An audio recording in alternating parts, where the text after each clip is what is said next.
அனைவருக்கும் ஆங்கில புத்தாண்டு நல்வாழ்த்துக்கள். இந்த ரசமலாய் நான் பிஸ்தா கலரில் இருக்கட்டும் அப்படின்ட்டு ஆப்பிள் க்ரீன் கலர் சேர்த்துருக்கேன். ஏன்னா எல்லாருமே குங்குமப்பூ சேர்த்து கேசரி பவுடர் சேர்த்துருப்பாங்க, எல்லோவில் சேர்த்துருப்பாங்க. நான் ஒரு வித்தியாசமாக இருக்கட்டும் அப்படின்றதுனால நான் இந்த மாதிரி சேர்த்துருக்கேன். இந்த மாதிரியும் செஞ்சு சாப்பிட்லாம். இந்த மாதிரி செஞ்சு சாப்பிட்டுட்டு எப்படி இருக்குன்றத கமெண்ட் பாக்ஸில் சொல்லுங்கள். வாங்க வீடியோக்குள்ளே போகலாம். நான் 1 லிட்டர் பால் காய்ச்சிருக்கேன். பால் நல்லா கொதி வந்ததும் நான் ஒரு லெமன் புழிஞ்சு அந்த சாறு போட்டிருக்கேன். அப்படியே லைட்டாக வந்துடும். இது நமக்கு ரசமலாய் செய்கிறதுக்காக. அதனால் இந்த மாதிரி செஞ்சுட்டு நம்ம ஒரு துணியில் போட்டு வடிகட்டி எடுத்துக்கலாம். இப்போ நல்லா பால் திரிஞ்சு வந்துடுச்சு. அதனால் இப்போ நம்ம ஒரு துணி போட்டு வடிகட்டிக்கலாம். நான் கவர் மாதிரி தச்சிருக்கேன். அப்போ தான் இந்த மாதிரி பாத்திரத்துக்குள்ளெல்லாம் போட்டு எடுக்க முடியும். நம்ம பாலெல்லாம் புழிஞ்சோம்னா கூட இதிலையே போட்டு புழிஞ்சிக்கலாம். இந்த மாதிரி துணியில். அதுக்காக தான் நான் கவர் மாதிரி தைச்சி வச்சுருக்கேன். சூடாக இருக்குது. அது மறுபடியும் உடனே நீங்கள் என்ன பண்ணுறீங்க, அந்த தண்ணியை கொட்டிட்டு பச்சை தண்ணி ஊற்றிக்கோங்க. ஐஸ் வாட்டர் இருந்தாலும் கூட பரவாயில்ல, ஊற்றிக்கலாம். நல்லா ஊற்றிட்டு நல்லா கரண்டியால் கலந்து விட்டுக்கோங்க. ஏன்னா உள்ளே இருக்கிற லெமன் எல்லாம் நமக்கு வெளியில் வந்துடணும். இல்லைன்னா கொஞ்சம் புளிப்புத்தன்மை வந்துடும். அதனால் நான் கரண்டி காம்பால் நல்லா கலந்து விட்டுக்கிறேன். சூடாக இருக்கிறதுனால தண்ணியை நல்லா பச்சை தண்ணி ஊற்றிட்டு அதுக்கப்புறம் கலந்து விட்டுக்கோங்க. நல்லா கலந்து விட்டுட்டு இப்போ மறுபடியும் நம்ம அதை புழிஞ்சு எடுத்துக்கலாம். தண்ணியெல்லாம் நல்லா புழிஞ்சு எடுத்துக்கலாம். இப்போ நல்லா புழிஞ்சு எடுத்துட்டு ஒரு வடிகட்டியில் நம்ம ஒன்று வச்சிடலாம். நம்ம ஒரு ஜன்னில் மேலே வச்சிட்டோம் அப்படின்னா அதில் இருக்கிற தண்ணியெல்லாம் கூட நமக்கு கொட்டிடும். இந்த மாதிரி நல்லா புழிஞ்சு எடுத்துக்கோங்க. நம்மளால் எந்த அளவுக்கு புழிய முடியுமோ அந்த அளவுக்கு புழிஞ்சிடலாம். புழிஞ்சிட்டு மீதி தண்ணி இருந்தால் கூட இந்த மாதிரி ஜன்னியில் வச்சிட்டோம் அப்படின்னா அது அப்படியே வந்துடும். அது அப்படியே கீழே உளுந்துடும் அந்த தண்ணியெல்லாம். அதனால் அது அப்படியே இருக்கட்டும். இந்த பக்கம் நம்ம பால் காய்ச்சிக்கலாம். ரபி காய்ச்சிக்கலாம் ஃபஸ்ட்டு. அது அப்படியே இருக்கும். ரபி ரெடி பண்ணிக்கலாம். இதில் நான் ஒரு 1/2 லிட்டர் பால் ஊற்றியிருக்கேன். 1/2 லிட்டர் பால் நல்லா கொதித்து வரட்டும். நல்லா கொதிக்குது பாருங்கள். இந்த மாதிரி நல்லா கொதித்து வரும்போது நான் ஒரு 1/4 கப்பு அளவுக்கு நான் சர்க்கரை போட்டிருக்கேன். உங்களுக்கு இனிப்பு எப்படின்றதை பார்த்து போட்டுக்கோங்க. 1 கப்பு போட்டால் போதும். இனிப்பு கொஞ்சம் அதிகமாக இருந்தால் நல்லா சாப்பிட்றதுக்கு நல்லா இருக்கும்ன்ட்டு நான் 1/4 கப்பு போட்டிருக்கேன். நல்லா கலந்து விட்டுக்கோங்க. அடி பிடிச்சிடும். இல்லைன்னா அப்பப்பையும் கலந்து விட்டுக்கணும். இல்லைன்னா ஆடை வேற கட்டிடும். அதனால தான் இப்போ நான் 1/4 கப்பு அளவுக்கு நான் சுகர் போட்டிருக்கேன். இதுவும் நல்லா கலந்து விட்டுக்கோங்க. இதில் ஒரு 4-5 முந்திரி பருப்பு நம்ம அரைச்சி போட்டுக்கலாம். கொஞ்சம் திக்னஸ் கிடைக்கும் நமக்கு. இல்லைன்னா தண்ணியாக இருக்கிற மாதிரி இருக்கும். அதனால தான் இது டேஸ்ட்டு எடுத்து கொடுக்கும். நல்லா பாதாம் கூட நீங்கள் போட்டு அரைச்சிக்கலாம். தோல் எடுத்துட்டு நீங்கள் அரைச்சி கூட ஊற்றிக்கலாம். நான் வெறும் முந்திரி பருப்பு மட்டும்தான் நான் இன்றைக்கி ஊற்ற போகிறேன். முந்திரி பருப்பும் அரைச்சி அதுலேயே ஊற்றிக்கலாம். முந்திரி பருப்பு போட்டதும் நீங்கள் என்ன பண்ணுறீங்க, உடனுக்குடனே நீங்கள் கலந்து விட்டுக்கிட்டே இருக்கணும். இல்லைன்னா அடி பிடிச்சிடும். அடி பிடிச்சதுன்னா சாப்பிட்றதுக்கு நல்லா இருக்காது. இந்த டயத்தில் நான் பொடியாக கட் பண்ண பாதாமும் முந்திரியும் பொடியாக கட் பண்ணது அதையும் போட்டுக்கிறேன். நம்ம இஷ்டம் தான் நட்ஸு போட்டுக்கிறதெல்லாம். நீங்கள் எந்த நட்ஸ் இருந்தாலும் போட்டுக்கலாம். பிஸ்தா கிடச்சாலும் கூட போட்டுக்கலாம். நான் பிஸ்தா போடலை. இதில் ஆப்பிள் க்ரீன் நான் சேர்க்குறேன். ஏன்னா எல்லோ சேர்க்கல, குங்குமப்பூவும் போடலை. அதனால் ஒரு சிட்டிகை ஆப்பிள் க்ரீன் போட்டிருக்கேன். இதுவும் நல்லா கலந்து விட்டுக்கோங்க. இந்த டயத்தில் கொஞ்சமாக ஏலக்காய் போட்டுக்கலாம், நமக்கு டேஸ்ட் எடுத்து கொடுக்கறதுக்கு. நல்லா கலந்து விட்டுக்கோங்க. நல்லா கலந்து விட்டுட்டு இப்போ ஏலக்காய் தூள் கொஞ்சோண்டு போட்டுக்கலாம். ஒரு 1/4 டீஸ்பூன் அளவுக்கு நம்ம போட்டுக்கலாம். நல்லா கொதித்து வரட்டும். அதில் இருக்கிற பச்சை வாடையெல்லாம் போட்டு முந்திரி பருப்பு அரைச்சி போட்டதுனால அந்த பச்சை வாடை கொஞ்சம் எடுக்கட்டும். அதனால தான் நல்லா கொதிக்கணுன்ற. இப்போ ஒரு 1/4 டீஸ்பூன் அளவுக்கு ஏலக்காய் தூள் போட்டிருக்கேன். போட்டு நல்லா கலந்து விட்டுட்டு அது அப்படியே இருக்கட்டும். இந்த பக்கம் நம்ம பன்னீர் நம்ம ரெடி பண்ணிக்குவோம்.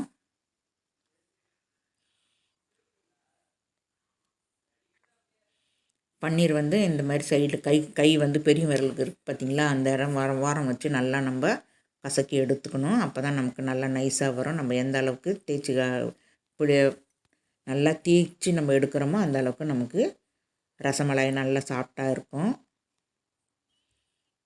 நல்லா உள்ளங்கை வச்சு நல்லா அழுத்தி பிசையணும். நான் அப்படி தான் அழுத்தி பிசைஞ்சு எடுத்துருக்கிறேன். இப்போ நமக்கு தேவையான அளவு சைஸ் பார்த்து நம்ம போட்டுக்கலாம் உருண்டைங்களை. விரிசல் விடாமல் பார்த்துக்கோங்க. ஒரு வாட்டி 2 வாட்டி விரிசல் விட்டுச்சு அப்படின்னாக்கா மறுபடியும் நீங்கள் அதை மறுபடியும் நல்லா அழுத்தி தேய்ச்சி விட்டுக்கோங்க. தேய்ச்சி விட்டுட்டு மறுபடியும் போட்டுக்கலாம். இந்த அளவுக்கு நீங்கள் உருண்டை பிடிச்சிக்கலாம்.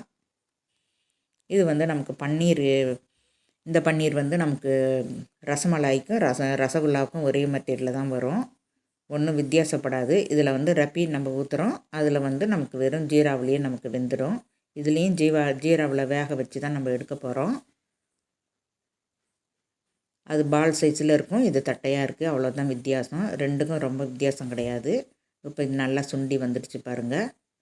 இது நல்லா சுண்டி வந்துடுச்சு. இப்போ நம்ம வந்து இதை வேறு பாத்திரத்துக்கு மாற்றிடலாம். மாற்றிட்டு இந்த பாத்திரத்தையே கழுவிட்டு நம்ம வந்து சர்க்கரை கொதிக்க வச்சுக்கலாம்.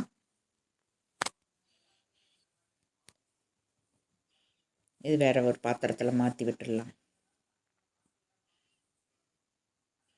வேறு பாத்திரத்தில் மாற்றிட்டு நம்ம வந்து இது நல்லா கழுவிட்டு வந்துட்டு நம்ம சர்க்கரை இதிலையே போட்டு நம்ம நல்லா கொதிக்க வச்சுக்கலாம்.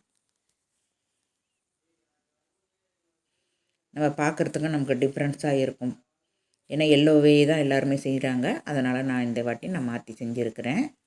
நானும் எல்லோவில் செஞ்சுருக்கிறேன். இருந்தாலும் இந்த வருஷத்துக்கு இது புதுசாக இருக்கட்டும் அப்படின்ட்டு நான் செஞ்சுருக்கேன்.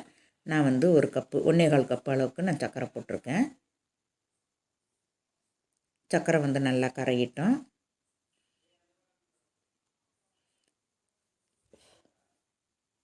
தண்ணி வந்து நம்ம தாராளமாக வச்சுக்கணும். ஒரு 6-7 கப்பு அளவுக்கிட்ட நான் தண்ணி வச்சுருக்கேன். அது தண்ணியில் அதில் வந்து 1/4 கப்பு நான் சர்க்கரை போட்டிருக்கேன். தண்ணி வந்து நல்லா கொதித்து வரணும். இந்த பக்கம் வந்து நம்ம எல்லாமே பண்ணிட்டோம். பன்னீரை வந்து எல்லாம் சரி பண்ணி வச்சுருக்குறோம். தண்ணி நல்லா பாயில் ஆகணும். இந்த மாதிரி நல்லா கொதிக்கணும். கொதிக்கும் போதே நம்ம போட்டுடணும். ஸ்டவ் வந்து ஹையில் தான் இருக்கணும். ஸ்டவ்வை ஒன்றும் கம்மி பண்ணி வச்சிடாதீங்க. இப்போ வந்து நம்ம ஒன்று ஒன்றா போட்டுக்கலாம். ஒன்று ஒன்றா போட்டுட்டு அப்படியே மூடி விட்டுடலாம் ஒரு 10 நிமிஷத்துக்கு. எல்லாத்தையும் போட்டேன். அப்போயும் நம்ம வந்து நம்ம ஸ்டவ்வை வந்து எதுவுமே பண்ணக்கூடாது, கையில் தான் இருக்கணும். ஒரு 10 நிமிஷம் மூடிட்டு அதுக்கப்புறம் நம்ம எல்லாத்தையும் எடுத்து மறுபடியும் கலந்து விட்டுக்கலாம். எல்லாத்தையும் கலந்து விட்டுட்டு மறுபடியும் ஒரு மூடி வச்சுக்கலாம். நம்ம மறுபடியும் மூடி ஒரு 20 நிமிஷத்துலேருந்து 25 நிமிஷத்து வரைக்கும் அது பாட்டுக்கு அது நல்லா கொதிக்கிட்டோம். அப்போயும் நமக்கு ஸ்டவ் வந்து ஒரே மீடியமாக தான் இருக்கணும். ஸ்டவ் வந்து நம்ம ஆஃப் பண்ண தேவையில்லை. இப்போ மறுபடியும் ஓப்பன் பண்ணி பார்த்தா நல்லா வெந்திருக்குது பாருங்கள். இந்த டயத்தில் வந்து நம்ம ஸ்டவ் ஆஃப் பண்ணிக்கலாம். இந்த டயத்தில் நம்ம ஸ்டவ் ஆஃப் பண்ணிட்டோம் அப்படின்னா அது அப்படியே அடங்கிடும். கொதிக்கிறதெல்லாம் அது அப்படியே நல்லா சுத்தமாக ஆறட்டும். நல்லா ஆறி வரட்டும். ஆறினதுக்கப்புறம் அடுத்தது நம்ம பார்க்கலாம். அப்போ நல்லா ஆறி வந்துடுச்சு. இப்போ இதில் இருக்கிற ஜூஸி எல்லாம் நம்ம வந்து புழிஞ்சு எடுத்துக்கலாம். ஒவ்வொரு பீஸாக எடுத்துக்கோங்க. தட்டையான கரண்டியில் வச்சு மேலே ஒரு கரண்டி வச்சு அப்படியே அதில் இருக்கிற ஜூஸி எல்லாம் நல்லா புழிஞ்சு எடுத்துருங்க. நம்ம எந்த பாத்திரத்தில் வைக்கிறோமோ அந்த பாத்திரத்தில் இந்த ரசமலாயை அடுக்கிக்கோங்க. இந்த மாதிரி எல்லாத்தையும் நம்ம அடுக்கி எடுத்துக்கலாம். இந்த மாதிரி எல்லாத்தையுமே புழிஞ்சு எடுத்துடணும். இல்லைன்னா ரொம்ப தண்ணியாக இருக்கிற மாதிரி இருக்கும். அதுக்காக தான் நம்ம புழிஞ்சு எடுத்துக்கிறோம். நல்லா புழிஞ்சு எடுத்துகிட்டு பாருங்கள். இப்போ இந்த நம்ம செஞ்சு வச்சுருக்கிற ரப்பியை அதில் ஊற்றிடலாம். அந்த ரப்பியை வந்து நம்ம ஊற்றிட்டோம் அப்படின்னாக்கா அது வந்து ஊறும். ஒரு 2 மணி நேரம் கழித்து தான் நம்ம நல்லா ஊறினதுக்கப்புறம் நம்ம எடுத்து சாப்பிட்ணும். 2 மணி நேரம் கழித்து ஊறினதை எடுத்து பார்த்தோம்னா அவ்வளோ டேஸ்டியாக இருக்கும். நம்ம சாப்பிட்றதுக்கும் நல்லா இருக்கும். உங்களுக்கு ஜில்னஸ் வேணும் அப்படின்னாக்கா நீங்கள் ஃப்ரிட்ஜில் கூட வச்சுக்கலாம். ஃப்ரிட்ஜில் வச்சு ஒரு 2 மணி நேரம் கழித்து கூட நீங்கள் எடுத்து சாப்பிட்டுக்கலாம். பாருங்கள் இப்போ எப்படி இருக்குதுன்னு. இப்போ நான் ஃப்ரிட்ஜில் இருந்து எடுத்துகிட்டேன். நான் 2 மணி நேரம் வெளியில் வச்சுருந்தேன். அதுக்கப்புறம் 1 மணி நேரம் நான் ஃப்ரிட்ஜில் வச்சுருக்கேன். கொஞ்சம் கூலிங்காக தான் இருக்குது. இப்போ நம்ம எப்படி இருக்குன்றதையும் நம்ம சாப்பிட்டு பார்க்கலாம். எவ்வளோ அழகாக நல்லா ஊறி வந்திருக்கு பாருங்கள். நல்லா அழகாக இருக்குது. ரொம்ப டேஸ்டியாகவும் இருக்கும். நீங்களும் ஒரு வாட்டி செஞ்சு சாப்பிட்டு பார்த்துட்டு எப்படி இருக்குன்றதை கமெண்ட் பாக்ஸில் சொல்லுங்கள். அனைவருக்கும் ஆங்கில புத்தாண்டு நல்வாழ்த்துக்கள். தேங்க்யூ.